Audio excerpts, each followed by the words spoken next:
Hey guys, welcome back to my channel. We're here for another video. Today we're going to be talking about makeup products that I'm sad I missed out on. These are ones that for one reason or another have just stuck in my mind and I just never bought for whatever reason, and now I sort of regret it. I think we all have products that are like that. These are primarily eyeshadow palettes. Actually, I think they're all eyeshadow palettes because that is what I gravitate towards the most. I love eyeshadow.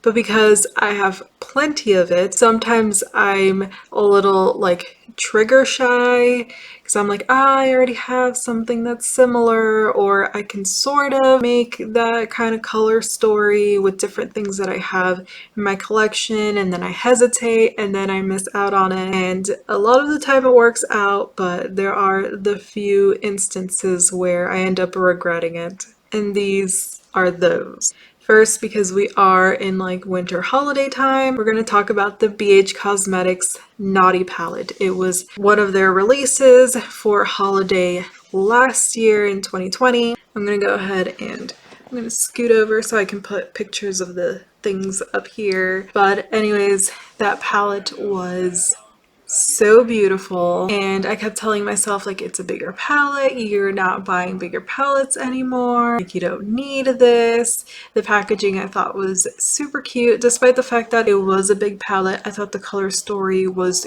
good. It gave you a lot of options without a lot of redundancy, which is kind of the issue that I have with a lot of bigger palettes, in that there are shades that I don't end up touching because there's like 2 or 3 of them that look the same, so I use the same one over and over again, and so it's basically wasted space for me. But this one didn't really have that, and it had some unique shades, some kind of duochrome, and it was beautiful. I kept hesitating and hesitating until finally when I was like, oh, I'm just gonna buy it, I went online and it wasn't available anymore. It was gone, and I was hoping that maybe since it was super popular last year that they'd go ahead and bring it out this year again as like even a limited run or something, but they didn't, and I missed out on it, and I'm very, very sad.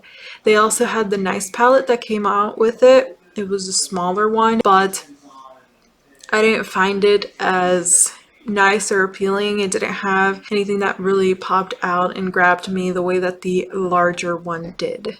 The next one that I hesitated on for a long time because it kind of felt like it was going to be around forever was the Dose of Colors Friendcation palette. It was their collaboration with Desi and Katie. It is such a beautiful palette. It's like neutral, but it has that grungy, murky green that I absolutely love. It's one of my favorite eyeshadow colors ever.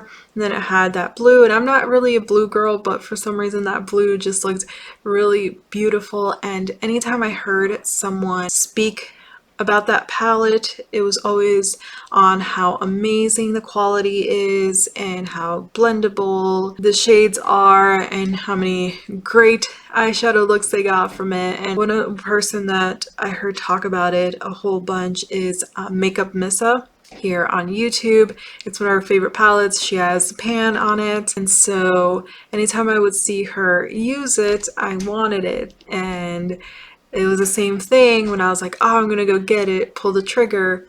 It wasn't around anymore. They just discontinued it out of nowhere. And I'm actually still sad. Anytime that I see it in people's collections, if I'm watching like collection or declutter videos, I'm like, oh, I have so much envy. And I never see anyone get rid of that palette. I've seen people get rid of so many others that I'm like, oh, those are actually really good. But the Friendcation palette always sticks around, and I think that is a testament to the quality and how great it is and how beautiful the color story is, even though it is simple. But I feel like it is a neutral palette done right.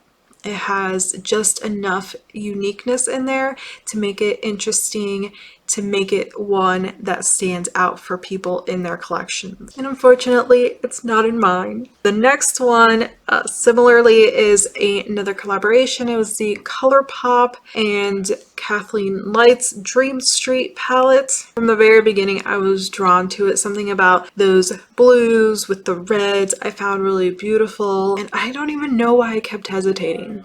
like I kept thinking about buying it and I just never did. And then one day it was just gone. It was around for years, and I think that was part of it. It was around for years, so I didn't really think about it being discontinued. And then all of a sudden, it wasn't on ColourPop's site, it wasn't on Ulta anymore, and you couldn't really get it. I keep hoping that they're going to bring it back, but I don't see it happening. I see it on Instagram all the time, people panning it, and the envy is real, especially those red shades. Something about them, they just look rich and beautiful, and just how they mix with the more neutral tones. And of course you have those blues that are kind of verging on a little bit green, maybe like a dark teal. I think together they make really nice combinations, and unfortunately I'll never have it in my collection now. Let me know if you guys have it. Is it worth it? Or are you like, ah, it's nice, but it's alright, you didn't miss out. Like, make me feel better.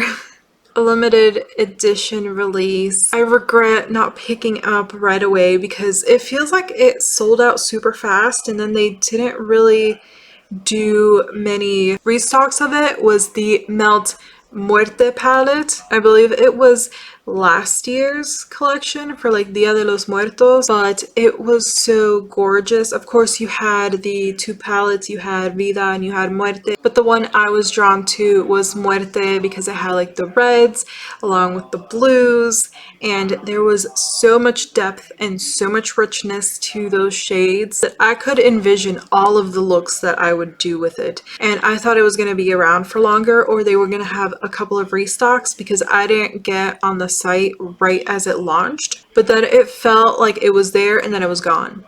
And that's it. Like, it was, the quantities were super duper limited, and this is one of those that I didn't sleep on.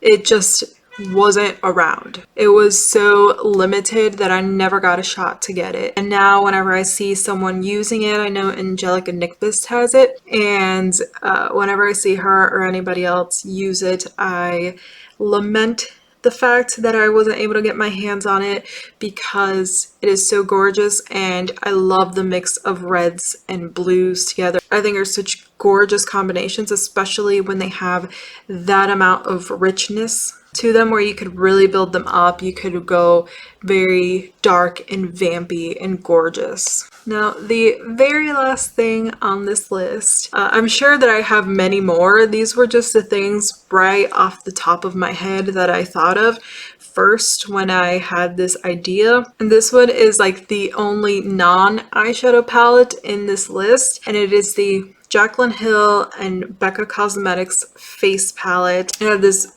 gorgeous packaging, and inside of it was the Champagne Pop highlighter, along with, you know, it had blushes, it had multiple highlighters, and I've lusted after this palette for so long, but when I really got into makeup, like in the beauty space on YouTube, this palette had already been out. Like, I didn't know much or at all about Jaclyn Hill. She's not the person that I watched. So when I did get around to discovering her channel and this face palette, it had already been sold out. It was a limited edition release, and I would see people with it, and I thought it was so beautiful. And I think more than anything, it's because I then got the Jaclyn Hill palette with Morphe, the white one. I did take my time to get it because I wanted to make sure that I was getting it because I wanted it, and not because there was so much hype surrounding it at first when it first released. So I got that one. I got the Vault collection. I just got the Divine Neutrals. And so it felt like that face palette was part of a collection that now was incomplete because I didn't have that piece. And now I haven't actually picked up the Jaclyn Hill and Morphe, the volume 2 one that has like the reds and the purples and the pinks. I've been debating on that one. That's another one that I'm sort of sitting on, and I have to make up my mind before it ends up on this list as well. The completionist in me really wants to have it. My only issue with the palette, because I do think a lot of the shades are beautiful, is that it does have a lot of redundant shades, and it has a lot of those kind of corally shades that I don't wear a lot of as is. I'm mostly drawn to it because of the reds. It has a couple of real true rich reds, and I love reds, especially if they're reds with a blue undertone or ones that are very, very dark and vampy. And the Jaclyn Hill Volume 2 has that, so I don't know. I go back and forth. But anyways, that's not even what we're here to talk about. We're here talking about the cheek palette. And if you look at it, it's a very pretty face palette. Is it anything super special? I don't think so. Like, the quality was obviously good. Everyone always spoke on the quality and how great it was, but I don't think they were like one of a kind. I'll never have that kind of quality, that kind of product, or the shades weren't super unique either, but it felt like a moment in the beauty community, and I had missed out. And to this day, I sometimes, if I'm on like Mercari or Poshmark, I'll check to see if someone has put it up, and usually there's at least one, and I'm tempted, but then I think about how long it's been since that came out and how I would basically be buying it to have it as a collector's piece, not to be something that I get use out of. And I'm trying to be more mindful about making those kind of like frivolous choices. Not that there's anything wrong. If you want to go ahead and do that, I might end up actually doing one day, honestly, but I'm trying to be a little bit more mindful, a little bit more of a responsible consumer, and buying things that I'm going to use and to love, and not just things that I'm going to get and then stick on a shelf and, you know, like never actually give love and attention to, you know. It just makes me feel wasteful. It makes me feel guilty, and that's the reason I've been trying to really rotate my eyeshadow palettes and not constantly be bringing new ones into my collection, because then I look at them and I'm like, I'm not sure how I feel about this palette, or I'm not sure how I feel about this product. Like, I've used it once or twice, but I've had it for like 6 months, and I don't want to keep doing that. I want to look at all my makeup and love it and know exactly how I feel about each and every one of them. And if it's not something that sparks me joy, I go ahead and I pass it on to someone who will be able to love it and use it the way that it deserves. But yeah, those are some of the products that I am sad I missed out on. What are yours? Because I know we all have that like mental list of things that we're like, man, if I could go back and just get that. Anyways, if you enjoyed this video, go ahead and leave it a like. If you want to stay up to date on my content, go ahead and subscribe. Other than that, I hope you guys are doing well, and until next time, bye!